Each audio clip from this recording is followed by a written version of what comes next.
In today's video, Steve Bowersox talks about having new treasures and old treasures in your storehouse. In our church, when we're blending the different styles, because we're talking about church being multi-generational, I feel if I'm not offending one group or another, I'm not doing my job correctly, but everybody seems to like it. When you kind of get the big picture, the worship leader needs to be, the worship pastor really needs to see the big picture.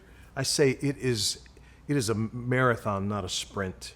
Yeah, it's easy for these young guys to get up and do one really great service once a month, but it's having a successful service Sunday after Sunday after Sunday after Wednesday night after Sunday after Wednesday, because Sunday comes around with surprising regularity. It's there a lot.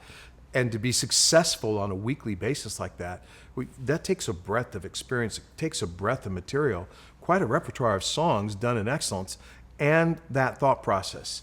And then I was studying in Matthew the parables, and this is in Matthew chapter 32, Matthew 13, verse 52. And Jesus is finished up, and he asked his disciples, "Did you understand this parable?" And they said, "Yes," they replied. And then verse 52, he said to them, "Therefore, every teacher of the law who has been instructed about the kingdom of heaven is like the owner of a house who brings out of his storeroom new treasures as well as old."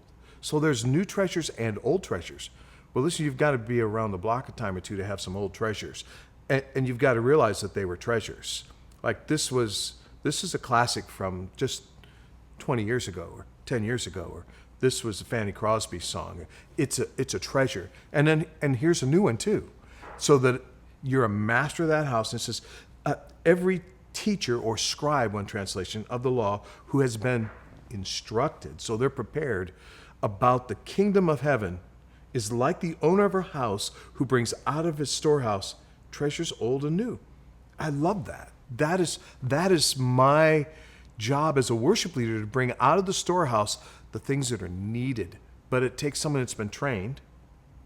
It takes somebody that's seasoned and sees the application. And so, there's different seasons in life of everybody in your congregation, and they're all this going on at the same timelines, or all the multiple things going on, and you can sing one song that it really ministers to this person because it's speaking right to them on that. It's bringing out of that treasury old and new. Regardless of your age, you are likely going to have certain songs that you're drawn to, certain songs that are really special for you.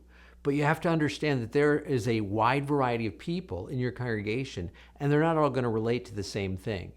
And so that's why Steve is very adamant about having the old and the new, things that are proven from even years ago to very current, and everything in between, because different people are going to be affected by different songs, different sounds. It's just the way life is. And so I want to encourage you, think about that as you're preparing. It is really, really easy just to go fall back on the things that you're comfortable with, the things that you really like, and yet there are going to be people that will receive more, will be ministered to more, will be able to connect with God better with something that's very different from your norm, maybe even something that you're less comfortable with, and yet at the same time it's going to help them. And so as their brother, their sister in Christ, it's incumbent on you to help them by using those old treasures, those new treasures, whatever those might be in your situation. Brought to you by MyWorshipLeadingCoach.com.